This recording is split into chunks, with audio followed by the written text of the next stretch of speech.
Hey, I am John Melody, and this is the first video on my channel, so welcome.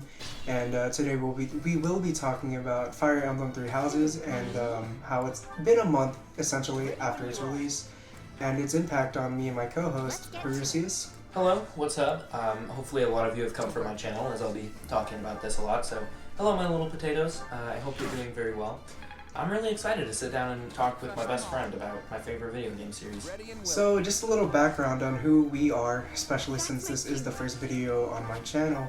I have been playing Fire Emblem since Awakening Theo actually introduced me to Fire Emblem back in the 6th grade. Oh yeah. We are seniors now in high school. Which is wild to think about. Yes, and ever since Awakening, we've gone back and played, earlier games, especially the Game Boy games. And, it's Fire Emblem has impacted us deeply in general.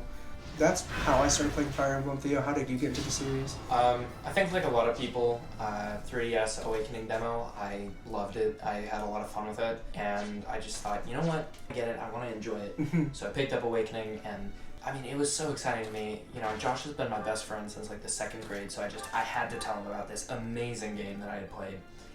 And, some of my fondest memories were in middle school when Fates was, coming out, and we were, hyping up the gameplay trailers and everything. We hyped that up so much, and a bit of a disappointment, but of course. All right, well, moving on. It was still an absolutely fantastic time. So let's get on to Three Houses. So I am currently on my Golden Deer run out of the 4. I started with Blue Lions, and I finished my Church Black Eagles run, and Theo is... I've started the Edelgard run, haven't finished it yet, and I completed Golden Deer because that's what I started with. I'd like to play more of the game. I was busy working on a video, but now I'm kind of here to give my full attention. Yeah, we're all busy. School just started, but here we are.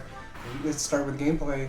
I feel like battalions, and I feel like it's more such a convenient option to have more than it's kind of cool when it's kind of just there. Yeah, it's definitely much like the units themselves, the battalions themselves. They're just kind of there. They add a fun little flair. They're not necessary, but they do add unique things. I love the depth that it adds to the battlefield if you use them in. Yes, it is absolutely fantastic. It definitely feels more than just a skirmish as past games have felt like.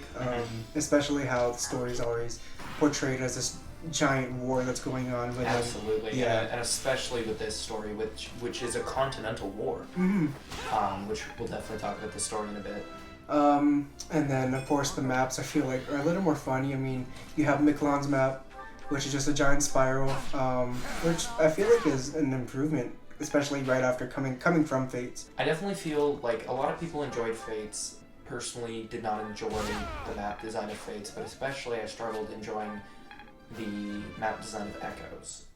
Echoes was just big empty fields, and something that I really struggled with Fates and Echoes especially was getting through a game like quickly. Like, there are a lot of games, I talk about this concept flow a lot, and there are a lot of games that have really good flow, and some Fire Emblem games just don't have it. They don't flow well into each other. Like, games with good flow, I can sit down and play for 10 hours and not get a headache. Yes. But some Fire Emblem games, I can sit down, play 2 maps, and then I have to go, lay down. Yeah, that was me in Fire Emblem 7. Yeah, it gets to you sometimes. Yeah, it's definitely something, I mean, as much as I love Fire Emblem, some of them I can't constantly play without feeling tired. Yeah. I mean, what I love about, kind of segue into my next point about gameplay is Divine Pulse.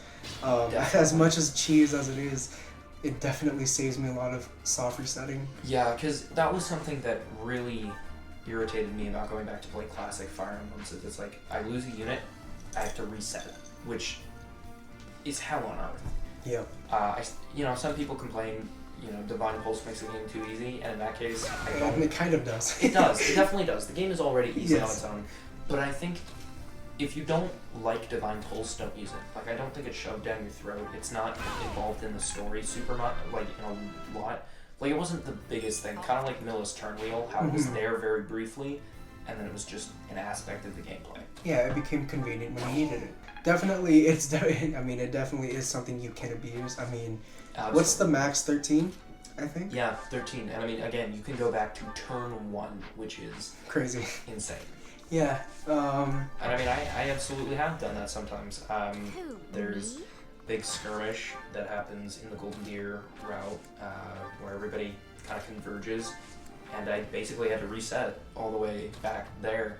But I'm glad I didn't just hit the reset button, because that would have taken a lot more time with all the loading screens. What do you think about the class system? Because there's been a lot of talk about that recently. Class system has me very interested. Yes, it's interesting this time around. I have always personally envisioned a 4-tier class system, and that was something I really liked about Echoes, was the introduction of overclasses. Because, you know, you can only go so far with Fire Emblem classes before they start repeating, and you're like, okay, yeah, these are classic, but do I really need to keep playing them over and over again? You know, so I like how this introduced the 4-class system and added a couple new classes. I don't like that they brought back gender-specific classes. I think it's kind of dumb, but, you know, it's just like a personal thing for me. But the class system's definitely really nice. I like how you're not weapon locked anymore. Yeah, I found that actually. I mean, at this point, just give everyone a bow. Yeah. I mean, easy picking for almost anyone, honestly. I love how weapons aren't locked, specifically. Yeah. And I love how you can just experiment, put people wherever they want. Absolutely. I cannot wait to just screw around so much with people. I want to make Marianne a tanky brawler. I want to do so much. I want to have an all-bishop run, which I hope I can upload to the channel one day. I'm going to make, I think I'm going to recruit everyone into a lunatic Blue Lions route. Because, you know, at least that way we get Hilda with the Dew, because Hilda isn't locked. So yeah, Hilda is. So instead of missing 4 characters, I'll have 3. I mean, I'll miss 3. So I want to do an all bishop run. You know, so I guess, you know, that use that to segue into our characters, which I love every single one of them so much. Even Lauren's. My biggest fear coming into this game was we were going to have a Fate situation over an Echo situation. Oh boy, I think Fate's kind of just scarred everyone, man. Yeah, it's like, it's really scary to me, but I realized I wasn't as scared when I started playing the game, and characters have a lot of nuance to them.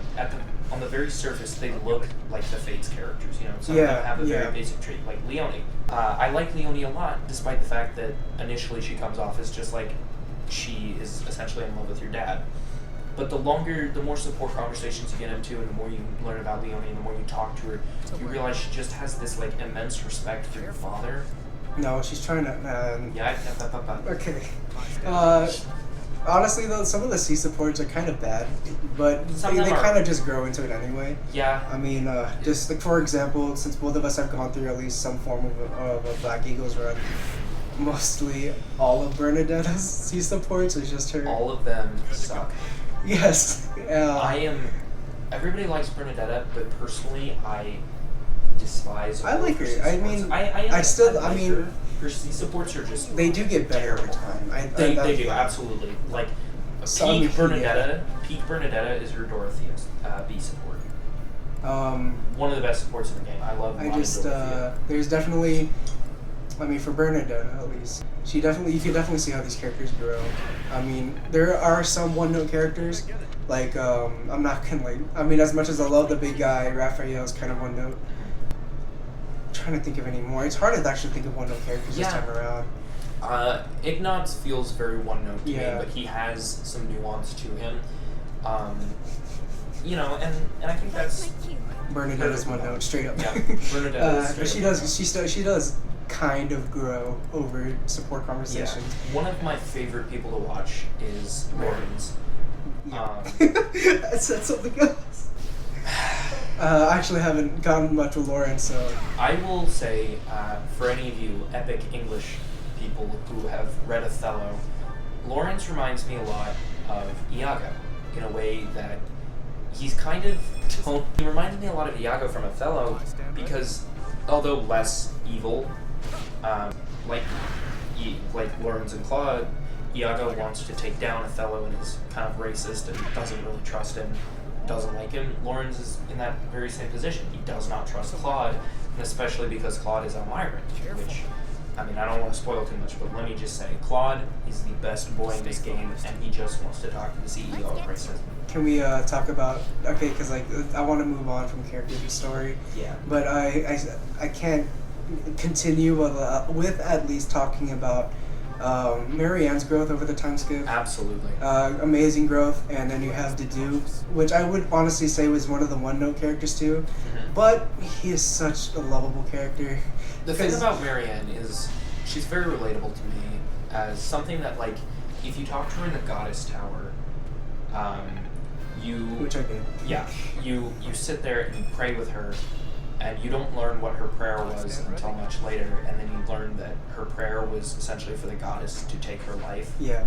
Which is such a, like, really hard hitting for me. Like, I think one of the best parts about that is if you flirt with her, because you know the dialogue option. Absolutely. If you flirt with her, she smiles, and it's one of the cutest things ever. Absolutely. I mean, I'm not, encouraging teachers to flirt with their students. Oh yeah, please don't do that, Joe. Hey, Joe would never. No, Joe wouldn't. Yeah, and then like Dedue, especially.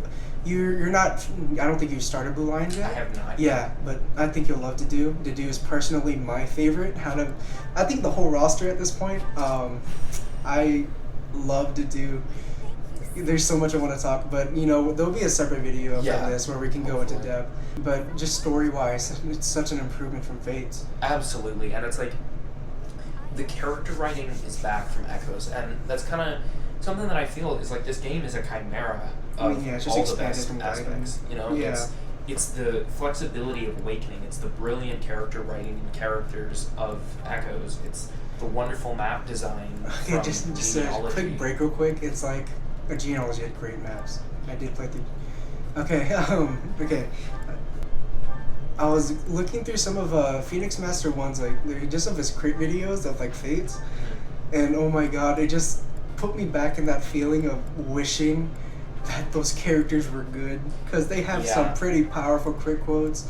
I mean, there are some pretty good crit quotes within Three Houses, the Three Houses units, but I feel like some of them aren't as strong. Yeah, it's definitely, I think crit quotes is something that kind of suffered, which is kind of a shame, because that's definitely one of my favorite aspects of Fire Emblem games. And something that I honestly want to kind of pivot to is world building. Fodlan is immense. It's huge. Incredible. It's like Tellius. They give you history. Like, you can go chill in the library and learn about everything every time. Read with mains. Yeah, you can just go hang out. Like, you can, every time a new chapter starts, Daddy Gerald just comes and whispers in your ear sweet nothings about the world of Fodlan until the war time starts, and then he's just like, battle time. Those sections where Gerald is just filling you in, and it's so, and the character artwork, everything's so nice. Just everything about this game is amazing. Honestly, I would call it. It may not be my favorite Fire Emblem game yet, but I would say it is the best made Fire Emblem. It has the most there's heart so much passion put into it. It's just like everything. They've taken all the criticisms of past Fire Emblem games and said, okay. I mean, to be honest, it's everything I want it to be. I mean, exactly. I remember it could be a little harder, but I'm not really complaining that much. I mean, we have so much already, and especially we're getting Lunatic later. I can't wait for Lunatic. God, I dude, the thing is always I'm scared because like, what if they pull like a Path of Radiance Lunatic? Yeah. And they just instead of like making like anything harder, like instead of like I've seen some online of people data mining, like there'll be like backdoor traps and everything, where units will move the moment they ambush you, and I find that really cool. But I really hope that they don't just buff up their stats to the point where it's undoable. I mean, Awakening did the same thing, and I hated that. But yeah, it's just like this game is so good. Are you ready for Death Knight Walking? I'm pretty sure the City is ready. Yeah, I'm so excited. And we got a shout out quick to just the voice actors keeping this game alive too, far after release. Mr. Joe Zija, you are amazing. I mean, if you weren't sold on Claude already, you will be. He almost made me switch from Blue Lions into Golden Deer about a week before launch. I've never felt so conflicted about a freaking video game before. Yeah, it's wild. It's everything I should have felt with Fates. Instead of picking a color, I was picking people. Oh my god! Like just after time skip, when you have to rid of former students. Yeah. I can't. It's hard. It's definitely a tough bit. I think one of the things that I don't want to look forward to in my Edelgard run is taking out church units. You know, shout out to Mark Whitten for just some of the silly voice work he's doing. Absolutely. Mm-hmm. I mean, Edelgard's Minecraft server they're so good, and I mean, Joe Zijid, I mean, he's learning a stunt. Yeah, these people will keep the game alive. This community and the voice actors, I love. This is honestly the gold. I feel like it's a golden age of Fire Emblem right now. I mean, we are in a point where Fire Emblem is considered a mainstream Nintendo series. Yes, that's crazy. I mean, think about it. Was it Literally, 3 years ago yeah. when Fire Emblem Heroes was announced? If you really thought about it, we were getting a main stage game. We got Echoes wasn't released yet, and we got so we got a main stage game in development, which turned out to be Three Houses. We got Echoes coming out on 3DS as a remake, a very beautiful remake. God, the art of Echoes. And then we had a freaking mobile app come out before, like an official Pokemon or Zelda app. I mean, it's crazy to think about. Fire Emblem has grown so much over the years, and part of that was because of Awakening's reawakening. It was really bad. It was really bad. I mean, I did Ponzola, but that one was terrible. But honestly, Yikes. You and me both were both a part of that that Awakening crowd. We really were, and it's honestly something that I'm proud of. I know a lot of people like to say that they aren't personally proud of saying, "Oh, I'm an Awakening kid." You know, they want to be part of this elitist club. But honestly, at this point, it doesn't matter. A lot of people are really open about Three Houses is really bringing together. Yeah, I mean, everyone. Absolutely. People playing Three Houses. I talk to people all the time, and they're like, "Yeah, Three Houses is my first." And I'm like, "Dude, you picked a great game to start. Go play Echoes." Yeah, I think that's a good note to end off. Absolutely. Fire Emblem has come so far in terms of everything. The community has definitely come far as well. Yeah. So there are still little bits of things we need to work on. Like, let's not yell at YouTubers who don't get the perfect run their first time through. But we're doing great. We're doing great. All right, and thank you all for listening, I guess, and hopefully the gameplay I put up isn't too cringy. Yeah, just welcome to my channel. I have a lot of content in store. I'm essentially going to become an Alpharad clone because he heavily inspires me. But moving on, thank you guys, and in the words of Etika, have yourself a damn good one.